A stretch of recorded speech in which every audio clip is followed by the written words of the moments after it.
এই রোজা এটা এমন একটি ইবাদত যেটা চিকিৎসা বিজ্ঞানের সাথে অনেক বিষয়ে মিল আছে। সুবহানাল্লাহ বলবেন না? ইসলাম তো মানুষের জীবন এমন একটি ব্যবস্থা যেটা সায়েন্টিফিক পারফেক্ট একটি জীবন ব্যবস্থা। সুবহানাল্লাহ কম। চলেন এই রোজা এই ইবাদতের সাথে সায়েন্সের কি মিল আছে আমি শুধুমাত্র দুটি বর্ণনা আপনাদের কাছে দিব। 2017 সাল জাপানের একজন বিজ্ঞানী, নাম হচ্ছে ইউশোনারি ওসামি, নাম হচ্ছে ইউশোনারি ওসামি। তিনি প্রায় 13 বছর গবেষণা করেছেন মানুষের দেহ নিয়ে, চিকিৎসা বিজ্ঞান নিয়ে তিনি গবেষণা করে নোবেল পুরস্কারও পেয়েছিলেন। সুবহানাল্লাহ বলবেন না? তিনি খ্রিস্টান একজন বিজ্ঞানী, জাপানের বৌদ্ধ মানুষ। এই বিজ্ঞানী তিনি গবেষণা করে দেখেছেন মানুষের শরীরে 1 নয় 2 নয় 2 কোটি কোষ আছে। কয় কোটি? জোরে বলেন। 2 কোটি কোষ আছে। আমরা যারা মানুষ, আমরা 11 মাস রমজান ব্যতীত 11 মাস অনিয়মভাবে আমরা খাওয়া দাওয়া করি কিনা? জোরে বলেন।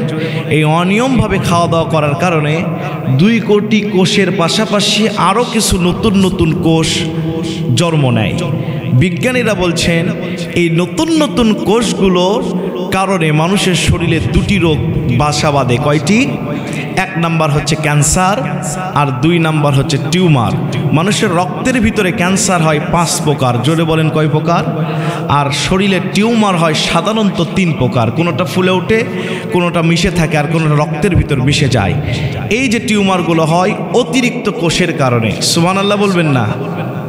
আল্লাহ এগুলো চিকিৎসা বিজ্ঞানীর মাধ্যমে আমাদের বুঝাই দিয়েছেন। বিজ্ঞানী 13 বছর গবেষণা করে তিনি আবিষ্কার করলেন একটি থিওরি, একটি গবেষণা। সেটা হচ্ছে কোনো মানুষ যদি 1টি মাস দিনের বেলা খাবার থেকে বিরত থাকে, পানাহার আহার দুটা থেকেই যদি বিরত থাকে, এই মানুষের ওই কোষগুলো খাবার পায় না। খাবার না পাওয়ার কারণে ওই 2 কোটি কোষ অতিরিক্ত কোষগুলোকে খাওয়া শুরু করে। সুবহানাল্লাহ বলবেন না? অতিরিক্ত কোষ খাইতে খাইতে 29 বা 30 দিন যখন হয়ে যায়, মানুষের শরীরে অতিরিক্ত আর একটা কোষও থাকে না, আর মানুষের শরীরে ওই 2টি রোগের বাসাও বাঁধার সম্ভাবনা থাকে না। জোরে বলেন সুবহানাল্লাহ। তাহলে ইসলাম এত সুন্দর গবেষণা, ইসলামের প্রত্যেকটি অধ্যায় বিজ্ঞানীরা আজ গবেষণা করে মুগ্ধ হয়ে যাচ্ছে। সুবহানাল্লাহ বলেন। এরপরে এই রোজার মাধ্যমে মানুষের শরীরের আরেকটি বড় রোগ, যার নাম ডায়াবেটিস, আছে না নাই? জোরে বলেন আছে না নাই? এই যে ডায়াবেটিস, এটা মানুষের শরীরে হয়।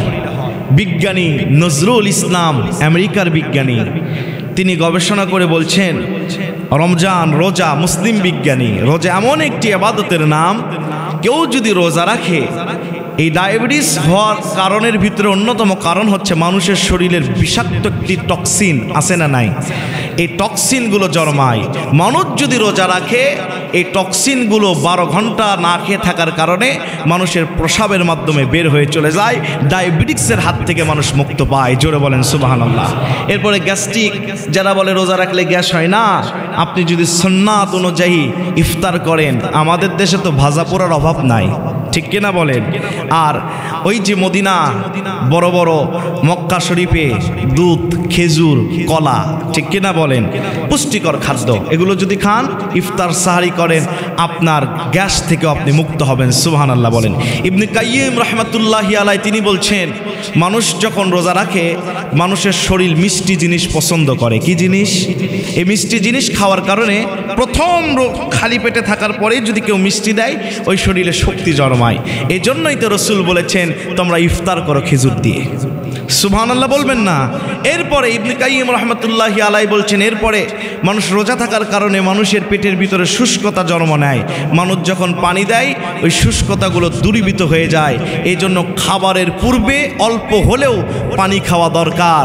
রসুল সেটা আগেই বলে দিয়েছেন, আগে খেজুর, তারপরে পানি। জোরে বলেন সুবহানাল্লাহ। এটা হচ্ছে সুন্নাতের সাথে মিল। সম্মানিত প্রিয় ভাইরা আমার, এই গেল রোজার প্রথম একটি বিষয়। এরপরে আরেকটি বিষয় হচ্ছে, আমাদের দেশে আমরা রোজা রাখি, রোজার একটি তাপ ইমানি পরীক্ষা আছে না নাই? জোরে বলেন। আল্লাহ নিজে বলছেন, ওয়ালা নাবলুওয়ান্নাকুম বিশাইয়্যিম মিনাল খাউফি ওয়াল জুই ওয়া নাকসিম মিনাল আমওয়ালি ওয়াল আনফুসি ওয়াস সামারাত ওয়া বাশশিরিস সাবিরিন। আমি আল্লাহ অনেক বিষয় নিয়ে পরীক্ষা করব, তার ভিতর আরেকটি হচ্ছে খোদা দ্বারা পরীক্ষা করব। সুবহানাল্লাহ বলেন। অনেক মানুষ হোটেলে পর্দা দিয়ে দিয়ে খায়, আর আপনারা এত খাবার সামনে থাকার পরেও একটা মানুষের সাহস হয় না একটা লোকমা আগে মুখে দিবে। কার ভয়ে? জোরে বলেন, কার ভয়ে?